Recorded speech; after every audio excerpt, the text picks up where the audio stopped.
Hey everyone, welcome. Got David here. I'm Tom. We're going to talk about a bunch of things tonight. Just finished running Keep on the Borderlands. So as we're waiting for people to file in, let's talk about that a little bit. First edition adventure. Actually, gosh, this would have been the basic set adventure. And it even was in the Homes edition, I think, a little bit. When I bought the Homes edition, I had B1 in Search of the Unknown.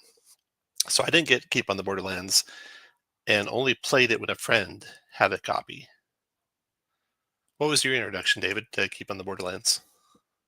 I think that would be it. I think I played it with somebody else DMing it, but it was Yeah, probably only a session or two. I don't recall getting that deep into it. I know that there are some dynamics to how you probably ran it and how I would run it now that I'm sure were completely lacking back in those days.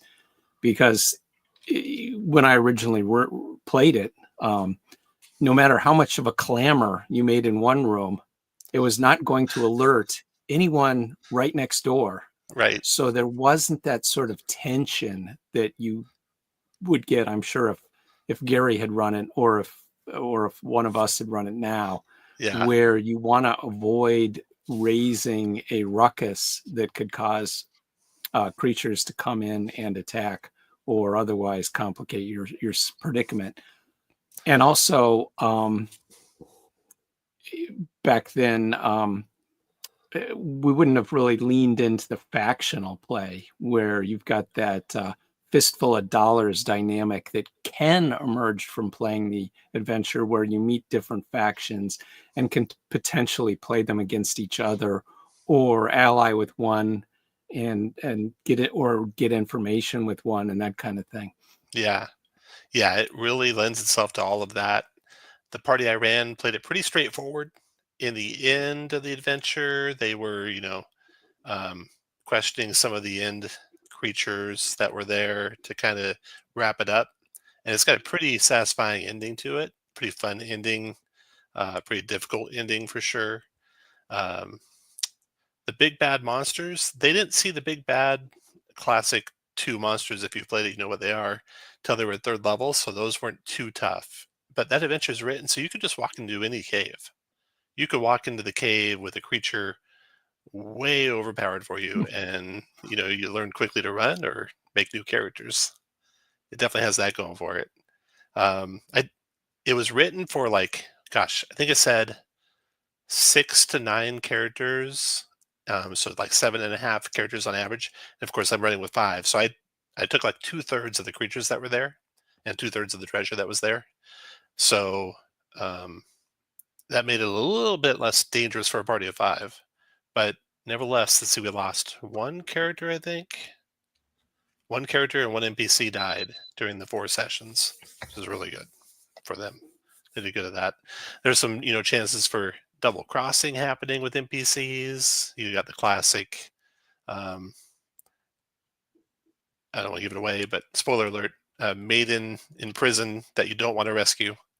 That always happens. It seems like in every one of these adventures, um, and it's big. They didn't explore all of it. They explored a bunch of it, and then finally kind of got to the end boss after skipping a couple caves. So took 4 sessions to play, and it could definitely take a lot more than that. I think they didn't really do much on the wilderness outside. So, and we were doing it with the d20play RPG. We're going to look at that a little bit later, but that was what we were playing the last 4 weeks. It was a lot of fun to go back. And how did that work out? Were there And any we're- lessons? Were there any oh yeah, surprises that emerged from using yeah, your own set of rules? my own set of rules. Yeah, definitely. We'll look at some of the changes and the tweaks I'm going to be doing here after we look at the SRD and stuff. So yeah, that'll be coming up shortly. So let's look at the SRD. Promised to us, what, how long ago did they promise this? And now it's here. And then, so I'm actually pleasantly surprised that they followed through and released it. Here's the 5.2 SRD. Some people online have caught wind of D&D Beyond's punitive licensing. That, of course, doesn't apply here. This is just completely free with contribution, basically. And nothing you use it for becomes theirs. So that's really good. If you put stuff on D&D Beyond, that basically becomes theirs. That's been that way since I think the start of D&D Beyond. So always definitely be careful there. If you think you're sharing info with friends, well, you shared it with the wizards as well. So here's the reference document. It's got the rules for the game, character creation. It's got 12 classes in there. It does not have all the subclasses. Each class has like one subclass in it. Like, for example, the barbarian. Does it have it broken down? You're not showing it if you mean to. Yeah, share the screen there.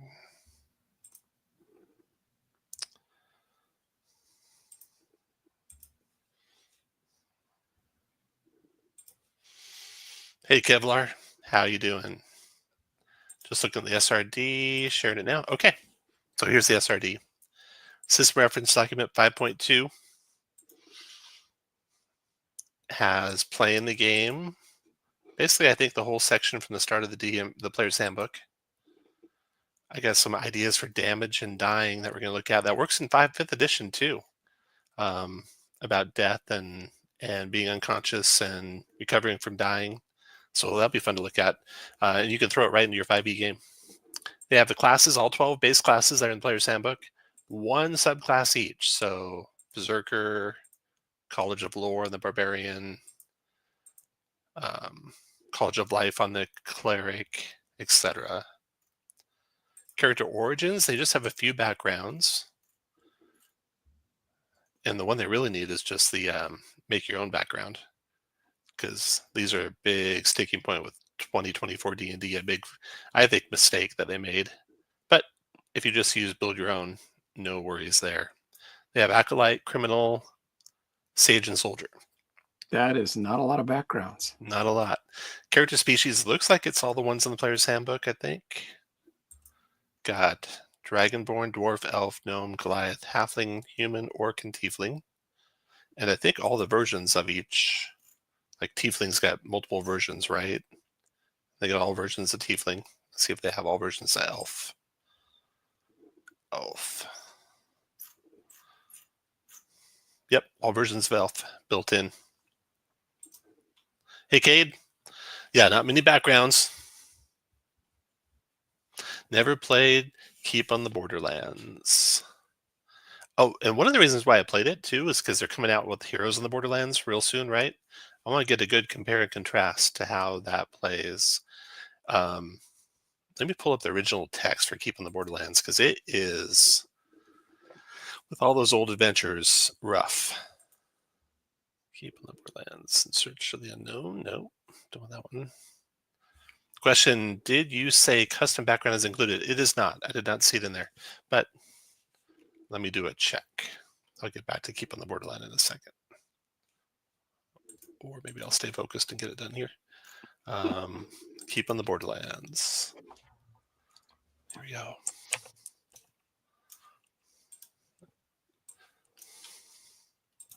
So here's the original adventure, Keep on the Borderlands.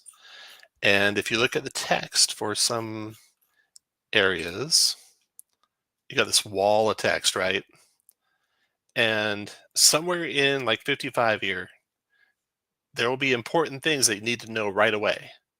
And you'll have to find it buried somewhere in that text. If we look at, we'll look at later how I did my parsing of this for when I ran it. Made it a lot simpler to look at. Okay, back to the SRD though. I do see creating a background on page 192 there. 192, okay. 192. Gameplay toolbox, maybe? There you go. Creating a background. Nice. Character's background represents unique background. So they do have it, Cade. Thanks for finding that, David. Perfect. That's really what you want, because you don't want to be limited to those ability scores. Tiger Upcut, hey, how you doing? I haven't played with the 2024 rules yet, and it's already 2025, yeah. How many people have played 2024? Have you played it? And if you have, thumbs up or thumbs down on the rules. And if you have, and there's things you didn't like that'd be easy to tweak, what would you tweak? There's one thing I would tweak, and that'd probably be weapon masteries. I'd get rid of them. I think that was really kind of a big tack on that added a lot of time for not a lot of reward. But I might be alone in that, and I'm a DM, so players might love it. If you're a player and you love it, let me know. Okay, so we were looking at character origins, and then we have feats. So we got some origins. We got 4 origin feats: Alert, Magic Initiate, Skilled, and Savage Attacker. So, for example, Lucky's not there. Got general feats of ability score increase and Grappler. Got some fighting style feats. Need that for fighters. And then Epic Boon. So hardly any feats. But you can just make up your own if you're trying to write your own stuff, right? That's what this is for in general. Right. So it's important to have things like weapon mastery if you want to create classes that lean on that as a feature. Yeah. Equipment. And like I said, this is awesome that they released this, which they said they would. So good that they're following through. Absolutely. They got the errata in there for shield. This isn't in early printings of the player's handbook. You won't see that utilize action to don or doff on shield. I wonder if they got the grappler.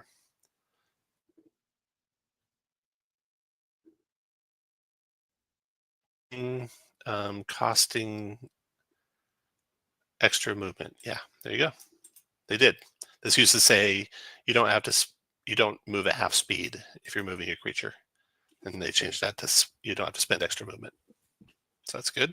All the latest errata in there, and they talk about how they're going to keep this updated with errata, which can be a double-edged sword if they're making errata changes you don't like, of course, right? Well, I'm happy to see that they are willing to make game changes in errata.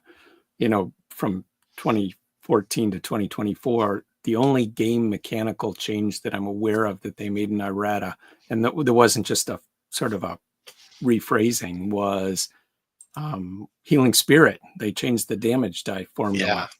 And yeah. what made that special? That was the one thing that they singled out to change, and nothing else. Let's look at Conjure Elementals. See if they got those in here. Yep, Conjure stuff is in here. Minor Elementals, 1d8 instead of 2d8. So yeah, they have that in there.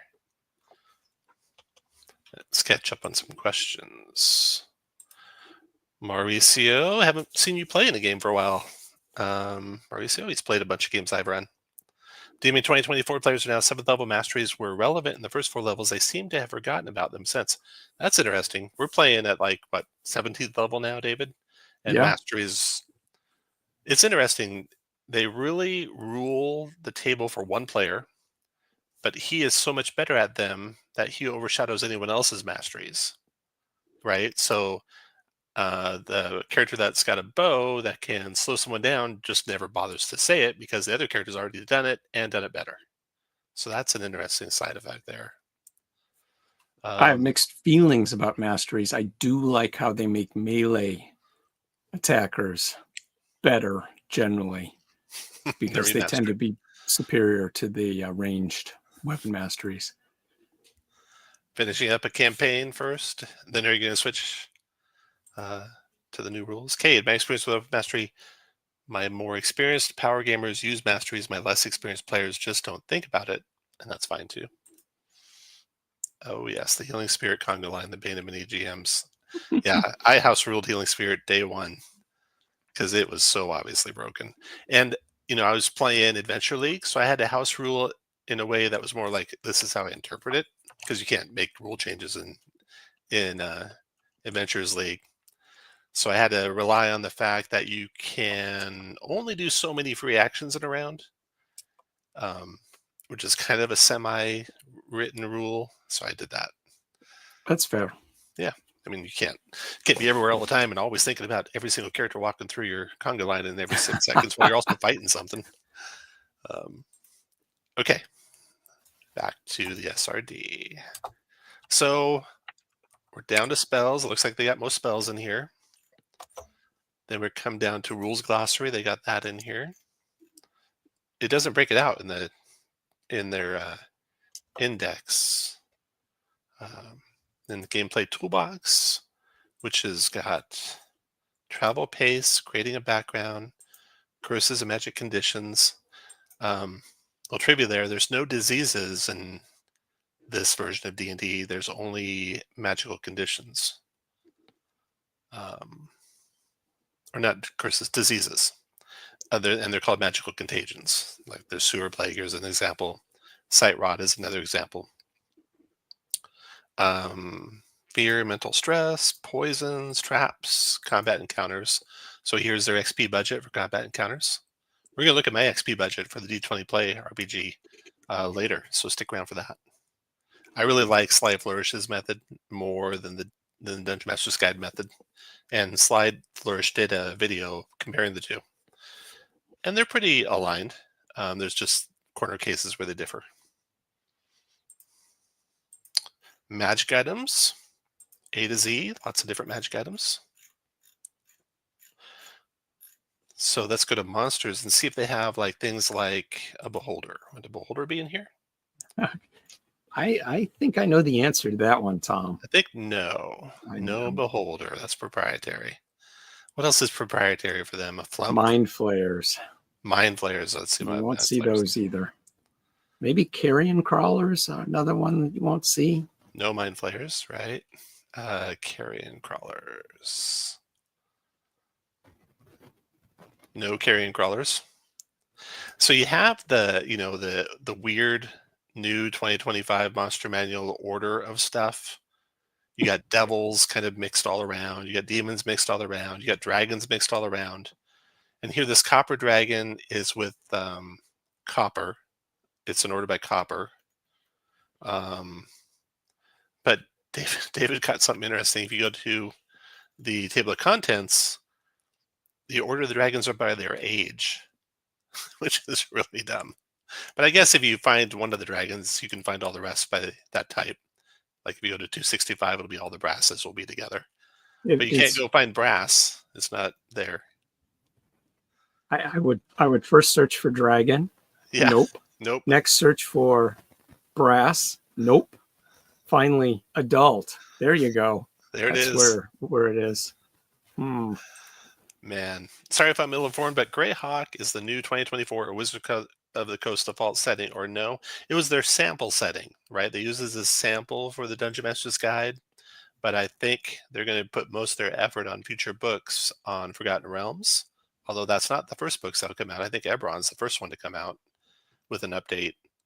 And then, of course, their Adventure League, they're like putting more and more in the hands of other developers. And one of them, Baldman Games, is doing Legends of Greyhawk, which looks like a lot of fun.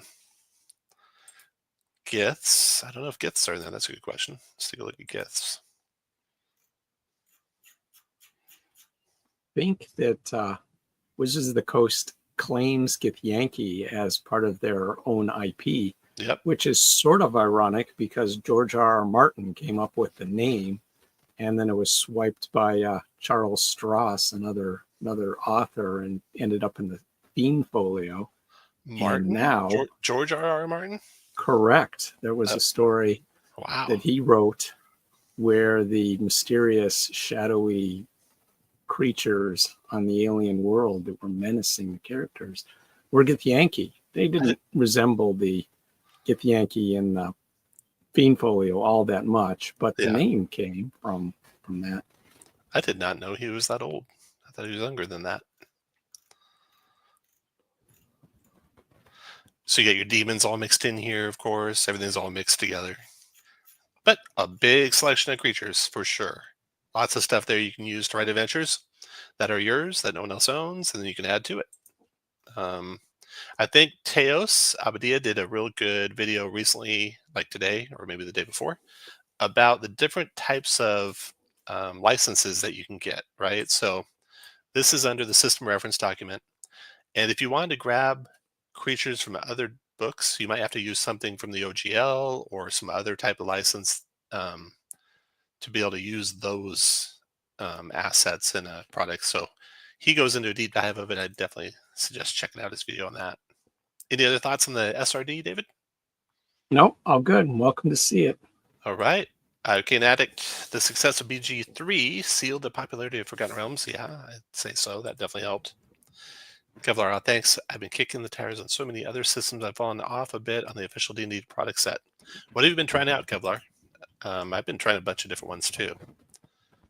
And what is everyone's favorite system in the chat right now? What's your favorite system? Okay, so that's SRD. Now we also got some good news from D&D Beyond with Errata, and also Sage Advice coming. So we got the 2024 core rulebooks Errata, and there was a huge dry spell in 5th edition where they just did not do this, or very rarely. Like you said, they did what, Healing Spirit and almost nothing else. But here already we got, a good more than half a dozen spells errated right off the bat. And, finding stuff that is really exploitable, like the Conjure spells were real exploitable, and the polymorphing had kind of a loophole in it where you could retain temporary hit points and they would stack on top of each other. That was not good. So they fixed that all the way across all the different types of polymorphing. Yeah, it makes a good functional changes and oops kind of changes. So yeah, Shadow Dark based on a lot of your actual plays. I love Shadow Dark, and 5th edition DD could have been so much like Shadow Dark. They were so close. Speaking of being so close, I'm still trying to give this away. If you want it, super chat in, $5 or more. If we get 10 of them, and we already got one so far, we'll give away the Ghosts of Dragonspear Castle, which was a product in 2013 near the tail end of D&D Next when they were prepping 5th edition, and the system still did not have bonus actions. So it was just an action move economy game, which is one thing I love about Shadow Dark. If 5th edition also didn't have, let's see, if they didn't have multiple attacks for creatures, that's another thing that really can bog down the game at high level when you get lots and lots of attacks. And Weapon Mastery made that a bad thing where you can get more of those now than you could before. So yeah, those rules are fun to look through. A lot of things changed right at the last minute, right when 5th edition got released. Shadow Dark and a lot of Free League games. Tiger Upcut. I'm really liking the Free League Alien RPG. Ran it for my D&D group, and they loved it. I've never played that one. Have you played that one, David? I have not. Is that a 2D20 system game? I think it might be.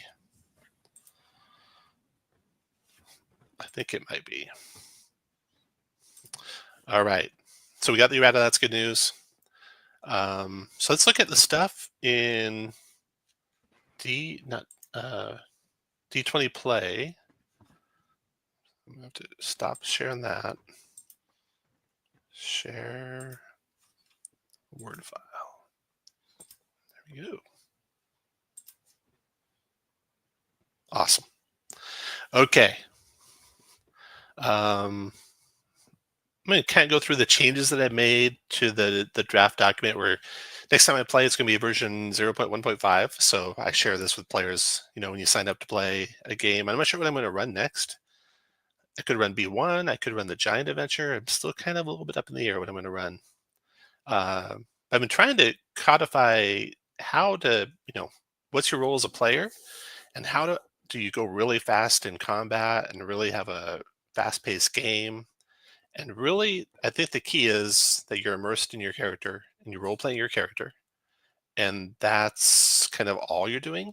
Like you're not out of character telling other people what to do or out of character having big conversations about strategy or stuff like that. And of course, you got to be paying attention. That's, a given with any game. But when you just focus on playing your character and you don't play other people's characters, it's a step change in how fast the game goes. There's probably one player in 10 that I DM for. When it gets to their turn, it is super fast, but also really cool. They pull off amazing cool things. And I just want to help get all the players up to kind of that level where their turns are pre-thought out, but also reacting to the situation. They're in character. They're describing stuff that other players see their character doing. They don't ask. This is a tough one. A lot of players get kind of conditioned to do this early on in their career when they're first learning the game, asking if they can do something. Can I do this? Can I do that? So as a DM, we got to try and help the players and say, you can do anything. Try anything you want to try. If there's a chance of failure, I'll give you a DC. Just tell me what you're doing. I think there's a bit of trying to bridge the gap of understanding between the DM's understanding of what's happening in the game world and the player's understanding Yeah, of when they ask, "Can I?" Maybe they're trying to clarify what the situation is, because as much as absolutely. we try and communicate, sometimes the DM has a different picture of the game state than the player does. And what I try and encourage players in that regard is when I'm a player, I try to pay attention to what the DM says, but even if I'm not completely clear on what they've described, I just make assumptions and go. On my turn, I just go. And often they roll with my assumptions. If they haven't described that there's a tree that I can tie a rope to hang it off a cliff, I know we're kind of in a forested area. I just say, I tie a rope to the tree, hang it off the cliff, start climbing down. Right. And the DM might say, well, there's Nice. no trees here. And that's fine. But they most of the time don't. So just go with it. Just make assumptions about the environment, because the DM isn't going to describe every little knick-knack thing in the environment. And it comes up even more, you would think. You might not think this, but it comes up even more in theater of the mind.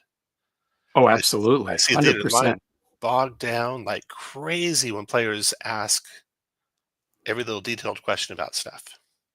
Just make an assumption and describe what you're doing. Like if you're going to cast a fireball into a room, don't say, okay, where's this guy? Where's that guy? And where's this guy over here? Where's this guy? And where's my friends at? Just say, I cast a fireball in the room to encompass as many creatures, as many enemies as I can without hitting my friends. Yeah, and I think And roll the that dice. request, it brings out an important point. Part of the thing is communicating your intent.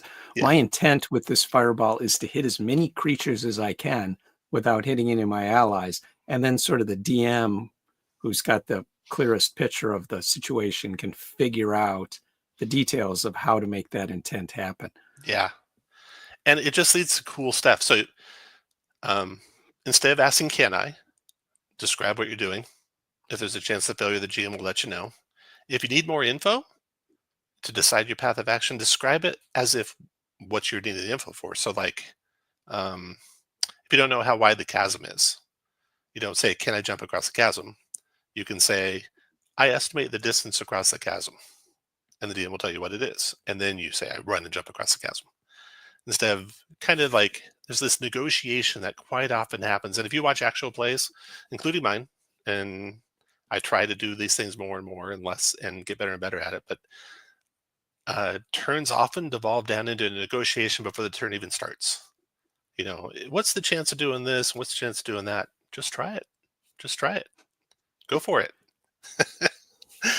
Yeah, And that's a weird step change to go through as a player, but when you do, things will move fast, and I think you'll enjoy yourself more. good advice. As long as you have a good picture of the risk that your character is Sure. undertaking. Yeah. Um, So in that regard, you want to know the rules pretty well, right? And you can also rely on common sense. The chasm is 50 feet across. You're probably not going to clear it. The chasm is 10 feet across. You probably are. Just go for it. Don't ask the DM what's the DC. Just say I'm jumping across. Go. And I think you'll have a really good time. So I'm working on that. I'm working on getting the character creation kind of really boiled down to the key points of character creation, so you can get right into a game, make a character in like 10 minutes and go.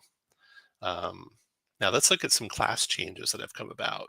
well, one second here. In your role as a D20 play player, Hmm. and I should know this already, but I'm going to ask: do you have something about my number one rule for players, which is you as a player are responsible for creating a character who is willing to cooperate with the other players' characters in the party to a shared goal? I don't know if I had that at one point, and I'm not positive I've retained it. Let's see here.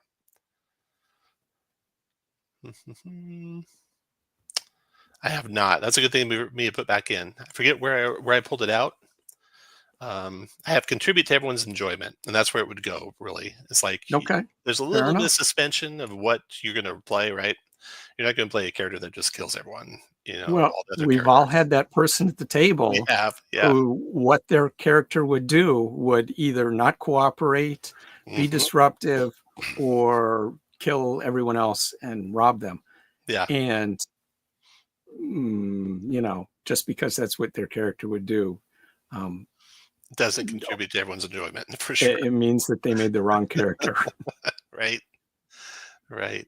Okay, classes. So I really like the system where the class talents and stuff are basically random. You don't build your character, you have a random built up character. But I also understand, like, if you're going to do something with organized play, it can't be all random. You have to come with some sort of character that follows the guidelines. So I have that also kind of built into the system. Like if you start in the players section, you're going to roll for your stats, 3d6 down the line. You're going to choose your class. You're going to roll your hit points. You're going to roll your talent. You're going to roll your second talent if you're ambitious. You're going to roll for your starting gold. None of that works with organized play. So for organized play, or if directed by your GM, you can instead choose, and I have instructions for how you choose your stats. It's like a pre-built array of stats, just like in fifth edition. But man, rolling for all this stuff is fun for some players, not all. I'm one of the players it's fun for. A lot of people don't like it. Brian played. I don't allow that kind of play. Oh, I forget what kind of play. We were probably talking about killing each other. Yeah, adversarial party members. Prepare for death, so ominous. Love it. Sorry I haven't been able to join the play testing. I'd love to have you sometime, Mauricio. Brian probably said meant the evil, yeah. Once rolled a character that had been in the party. One session later, the GM was on board because they broke a law of the land, and also that character was carrying all their. Oh no, that's that sucks for that party. Um, but drive the story too. That's the other thing. It's like seek out adventure, be active in deciding where you go and what you do. Pick a leader to drive the action. Really as players, try to drive the action. Don't be just along for the ride, watching the story unfold. Make the story yourselves. It's your story. Um, okay, back to classes. So some changes. I got the thief up to a D6. I know Shadow Dark. That's not fair.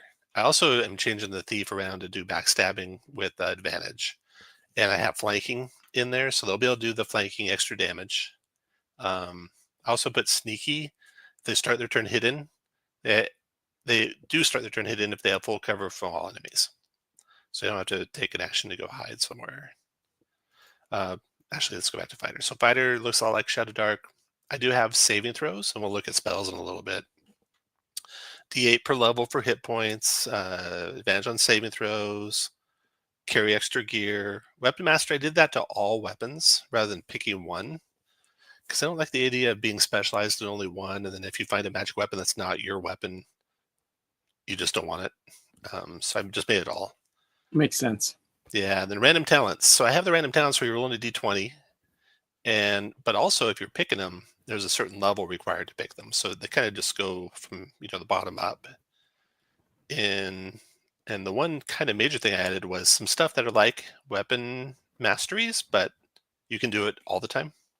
So cleaving, when you hit, you deal half damage to a second creature in your reach, and adjacent to the target of your attack roll would also hit that creature. So quickly damage 2 creatures. Press is like pushing. Precision, stout, more hit points per odd level. Topple, you can knock people down. The rogue gets similar things. Their baseline is advantage to initiative, but they can also choose one of the other ones if they have that already. And then the last class is the ranger. And I did the ranger as a con-based class because I was trying to do where each class gets one ability score. That's their primary. And D8 per level for hit points. Extra language, giant, goblin, orcish. I wanted to look at the first edition D&D Ranger where they got extra damage to evil humanoids and giants. So I am doing that. And then I really like what Kelsey did with herbalism for Rangers. I think that's pretty cool. and I've kind of been toying around and moving stuff around. The curative I'm doing where it levels up with the ranger, so they'll do more healing as they level up.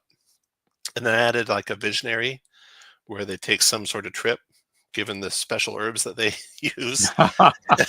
They can get visions of the lands around, and the DM can kind of feed them stuff that might be cool for the adventure. That could be fun. A Yeah, nice story mechanism there. yeah. And then they have Porter, and like in the first edition, Rangers had to carry everything they owned, right? So I said they can use the higher of their 10 or strength or con for gear slots. Normally, gear slots are the higher of 10 or strength, but these guys are primarily con based.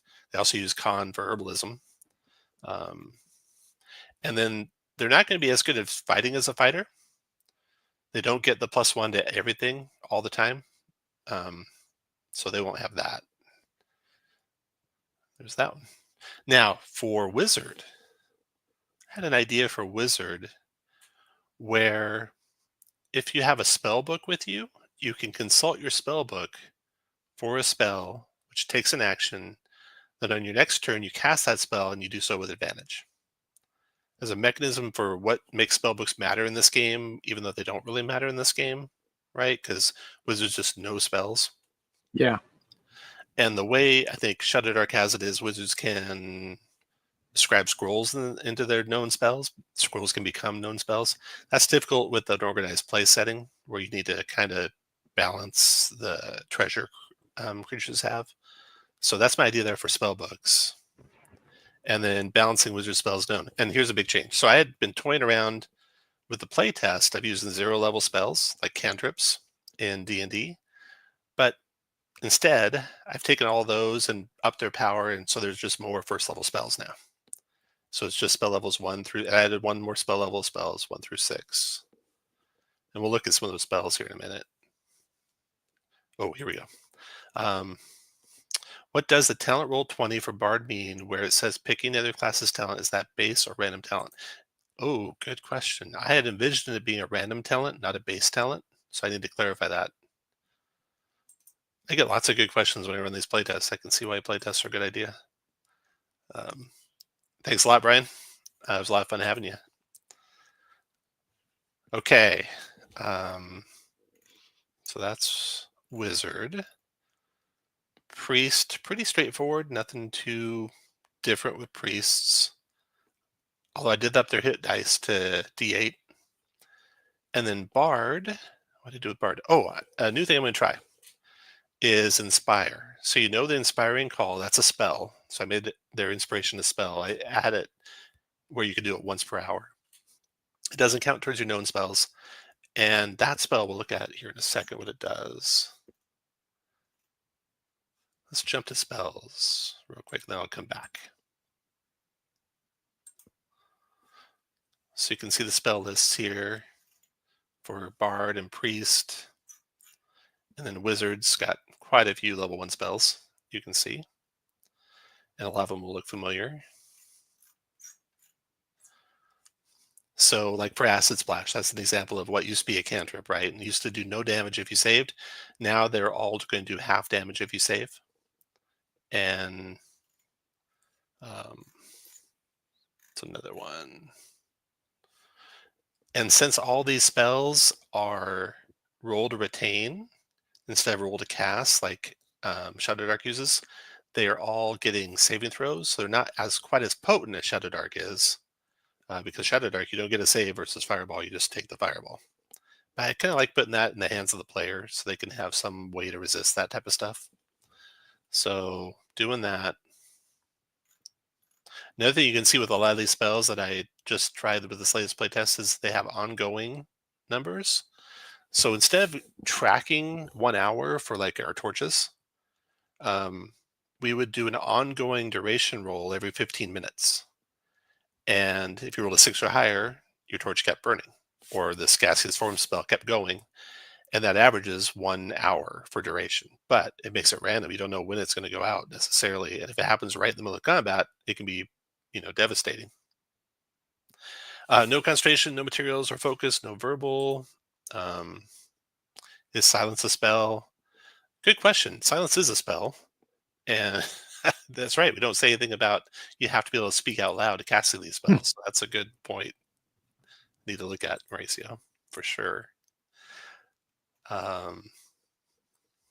Okay, so that's the spells. Let's look at Inspiring Call. And I do this with I did these cantrips like this. Let's look at some other cantrips. It's a good cantrip to look at. Like Shocking Grasp would be a good one. No, Vicious Mockery. That's a funny one. Okay, so Vicious Mockery.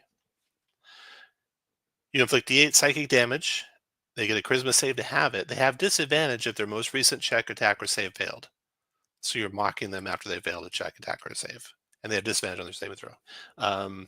Mind Sliver. Do D8 psychic intelligence save half. Disadvantage if they're currently focusing on a spell. Sacred Flame. Disadvantage if they're fiend or undead. So I added all these little things that would be why you would do different types of cantrips. And kind of matches Shocking Grasp. I think it just does do extra damage if you're metal. Yeah. No ignoring cover with Sacred Flame. No discussion of that. Ray of Frost. And then there's some that you have to roll to hit. Your spellcasting check has to be above their armor class, and when that occurs, they don't get a saving throw. You just do the damage in full. But if you don't get above their armor class, you miss them. Here's Silence. So yeah, you're right. This doesn't really matter much if you don't need to say anything to cast a spell. So I need to put something in there for that. Okay, back up to what else did I change? Races. Here's one I'm kind of torn on. Be good to get all your guys' opinion. The one really cool thing about Shadow Dark is there's no decisions to make. That might be cool, might not be cool, but it means your character is going to be built fast. Your only decision on a race is what race you pick. I added a couple choices under talents, like for a dwarf, you can be hardy or stubborn or sturdy. And should I make that go away? Should I just leave one thing for a dwarf so you don't have to have that extra choice that you make? It doesn't take. Doesn't seem like too much of a choice. Like, I mean, long, it seems like a addition and a good addition, and not something that's going to require too much. Yeah, that's kind of what I was thinking. It's not that long to make a character, even with those extra choices. Or you could make it a die roll. Yeah, of those three. Yeah, certainly could. I could make it you roll for it or you choose. Gear. This came up, and this was an interesting discussion. This would apply if you're playing Shadow Dark, and it'd be interesting to hear what everyone does when they're playing Shadow Dark. So, some suggestions over here. Treasure tracking suggestions. For gold, select a party member to track found treasure. Share with them how many available slots you have, and if that changes during play, let them know. Do you do that, or do you like individually say, I picked this item up, or I picked that item up? I just started with that way of doing it, but it got really cumbersome. Everyone was having to negotiate. Well, I guess I can drop something and pick that up, or stuff like that. So having one person track it goes fast. And the next thing that was happening is players were like, well, I'm only using 13 coins in my purse, so I have room for another 87 coins. And in order to not do that and keep it more granular and fast, I said the tracker sums available slots. The tracker adds one slot per character to represent incidental room and purses, worn items, etc. So you don't have to track jewelry people wear or every coin in every purse. And that just, I think, made it go a lot faster. Be interesting to see how everyone else does their Shadow Dark games. Let's look at combat and my idea for attacks with 2 weapons. Okay, so attack rolls, just like you'd expect from a D20 game. You roll 20-sided die, you get above their armor class. When you're attacking with a melee weapon in each hand, since you only have one attack, right? There's no bonus actions. You choose which weapon you attack with, and if you hit and your dex modifier is positive, you do additional damage due to the contribution of the offhand weapon. That's only 1 extra point. And if you're attacking with a 2-handed weapon and your strength modifier is positive, you do 1 extra point of damage. or a versatile weapon, a weapon that can be used in two hands. And so it kind of balances those two things against each other. 1 extra point of damage? 1 extra point of damage. And if you're attacking two-handed, you do 1 extra point of damage with a two-handed weapon. That's not much, Tom. It's not much, but remember, damage is D4, D6 with no other modifiers. So I'll stick with the shield. could be +2. We could make it +2. Okay, cover. I clarified cover pretty well because there's some questions coming up. But these cover rules are exactly what 3rd edition used, I think. But maybe hopefully I spelled it out a little bit better. Advantage or disadvantage? For cover? Oh yeah, that's different, right? That is very different. And Very there's different. a reason why 5th edition decided not to go with that sort of thing, because the non-stacking of advantage and disadvantage kind of washes out a whole lot of situations like that. That's true, right? So you choose one corner of one cube you occupy. You draw a line from that to every corner of one of your choice of one cube they occupy. And if a line passes through an object or another creature, the target has cover. If all lines pass through, you can't attack the target. And then if a line runs along the edge, you're trying to decide if it is blocked or not. You just sweep it to the center of the target cube. And if it sweeps it into the cover, then it's blocked. If it sweeps out of the cover, it's not blocked. Pretty straightforward. Flanking, use flanking. So using cover when it matters, like cover hardly matters in 5th edition, right? Because everyone has, I ignore cover. Using cover and using flanking brings a lot more tactical thought to a game that has no attacks opportunity, right? So you're not worried about attacks opportunity, so you can just run in, attack, run back out. But if you want to provide a flank, you got to stay there. And flank's pretty powerful. And if you don't want to block line of sight and provide disadvantage on your archers, you need to make sure you step to the side so that they have a clear line of sight to whoever you're fighting. And so that provides a lot more things to think about in combat, makes combat more tactical. It showed up pretty good in the game we ran. Okay, damage and dying. So let me talk about what my thought here is. And get it so you can see the whole thing.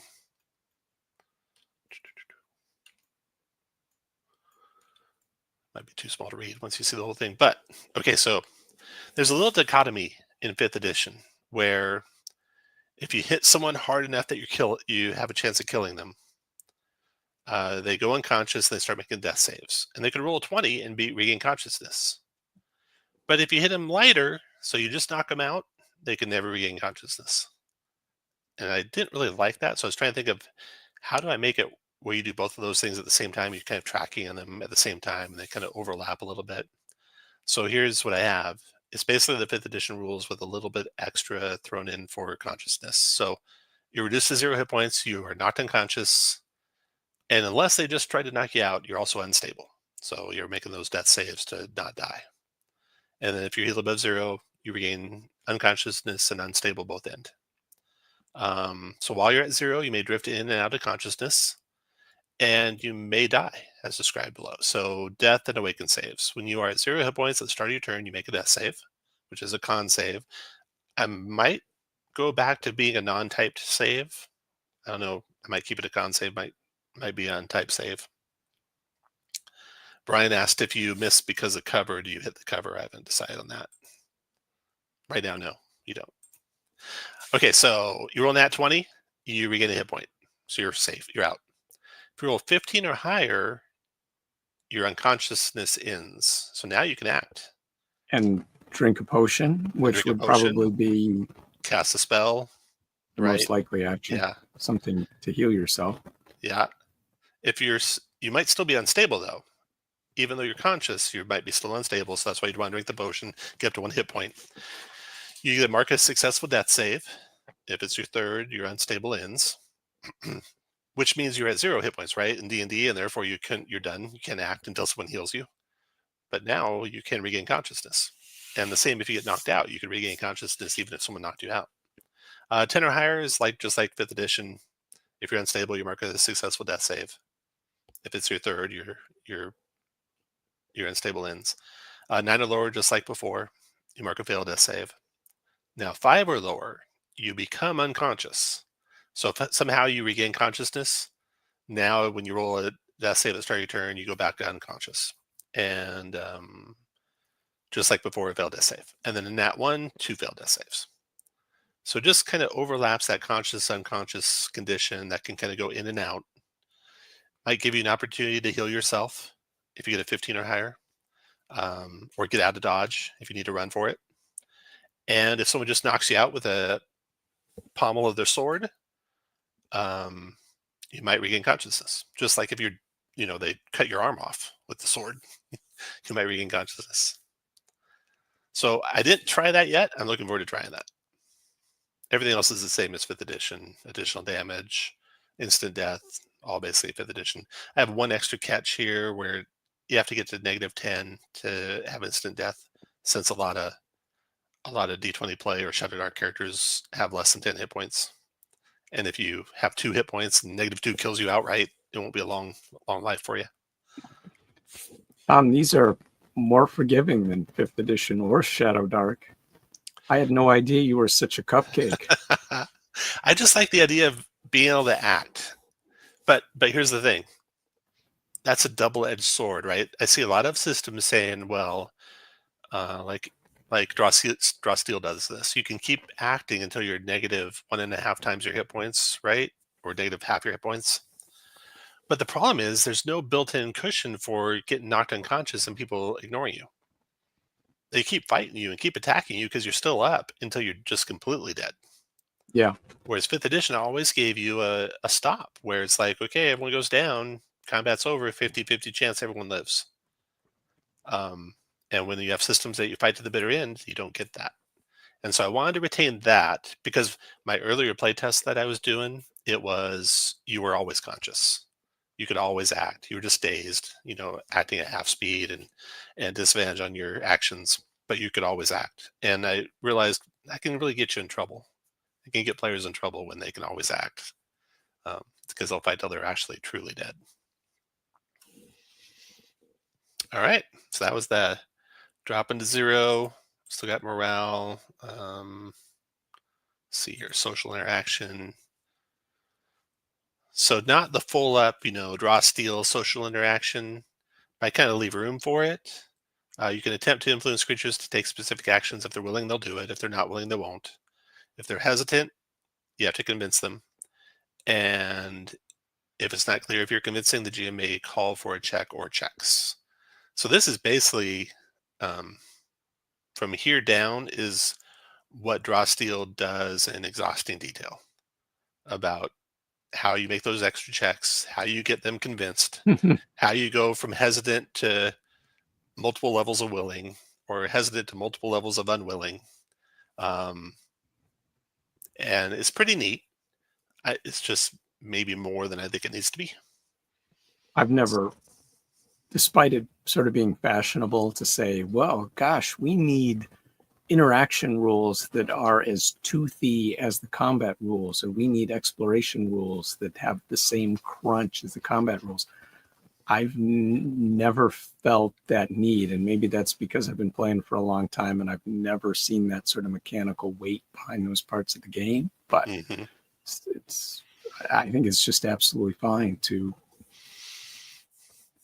play that out in dialogue.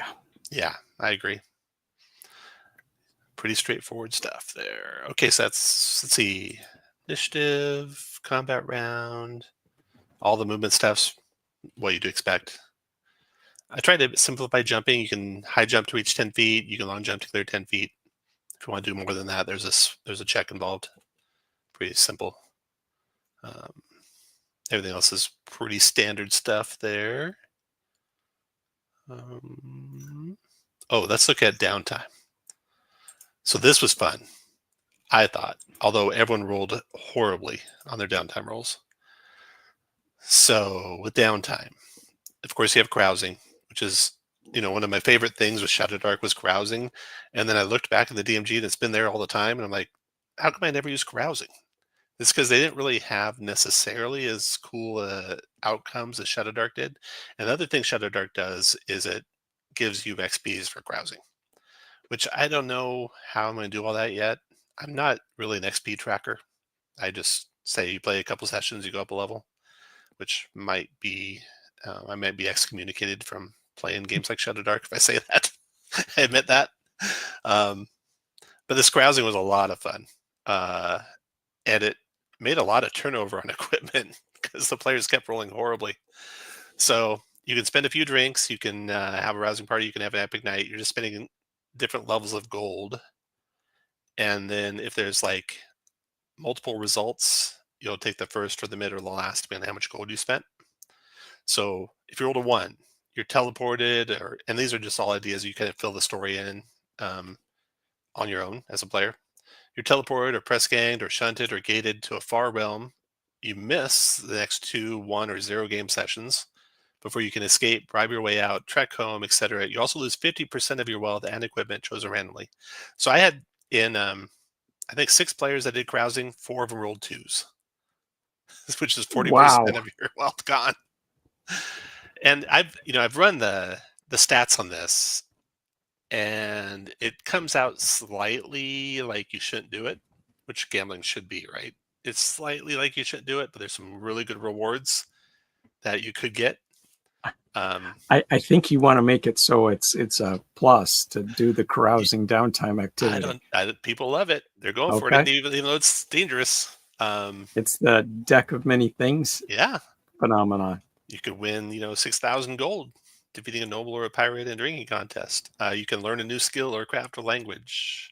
You can wake up with a random magic item you stole, found, or won. So there's that Those lure. boons are pretty sweet.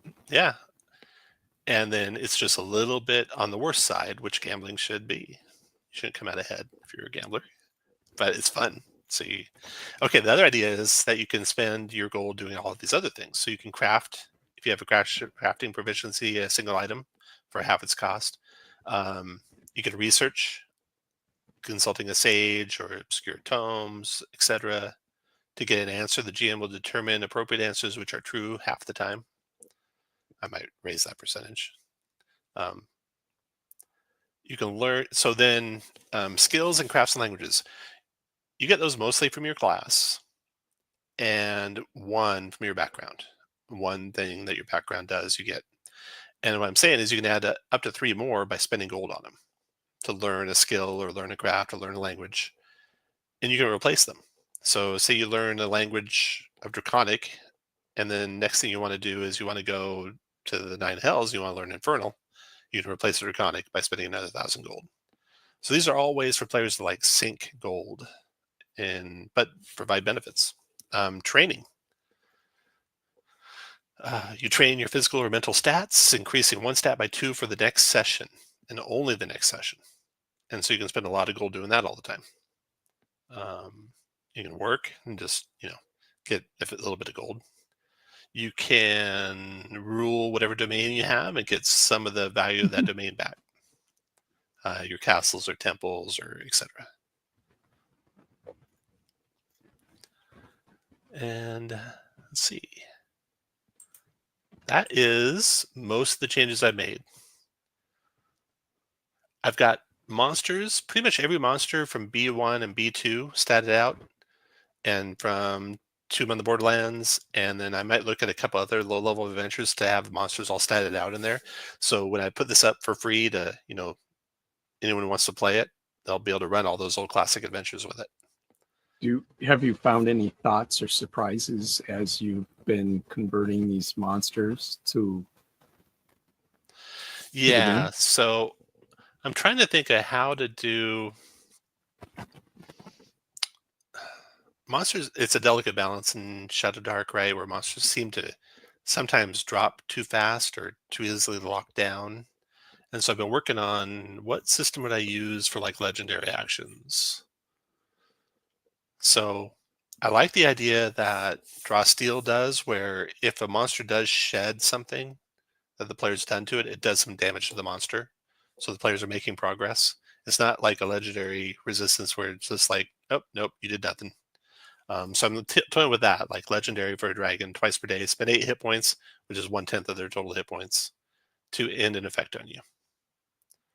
And so I would maybe toy around with how many times per day that can happen for different types of creatures. Oh, we were going to look at um, designing monster encounters too. So that's one thing. Another thing I'm looking at is how do you do poison?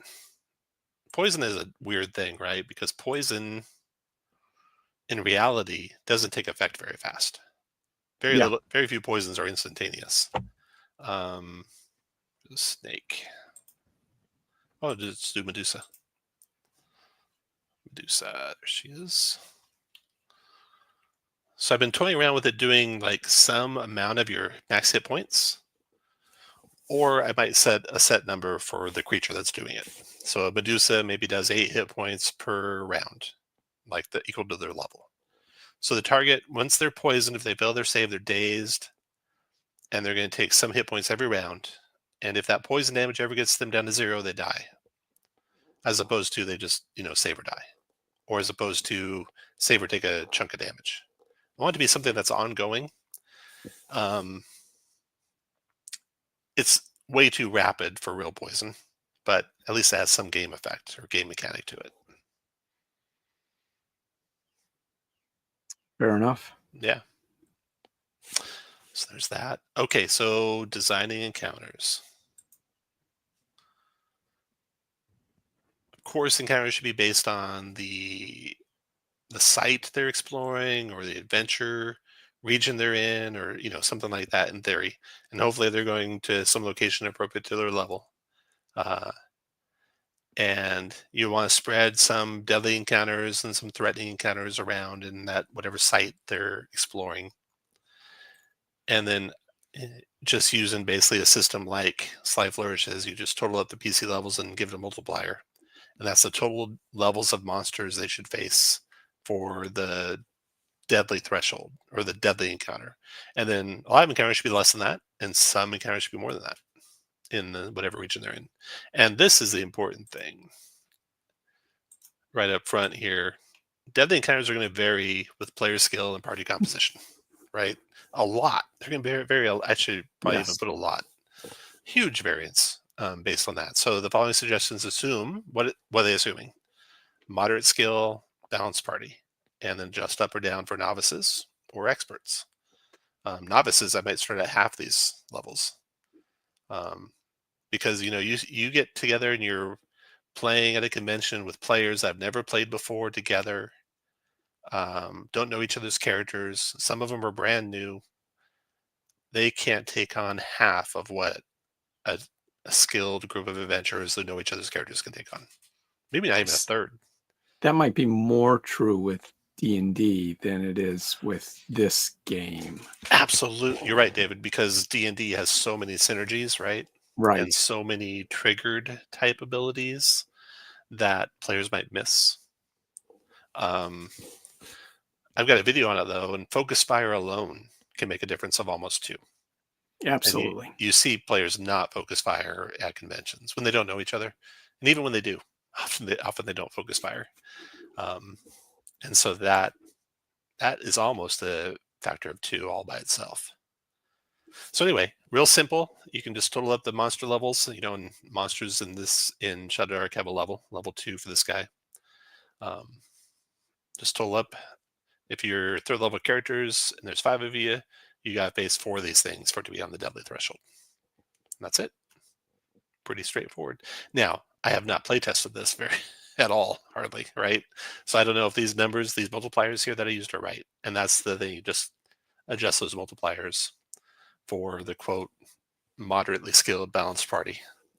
And then as a DM, know that you need to go a lot lower or a lot higher, depending on who your players are and who their characters are. Makes sense. Yeah, I think that's it. So if you want me to run anything specific using d20play, type that into the chat.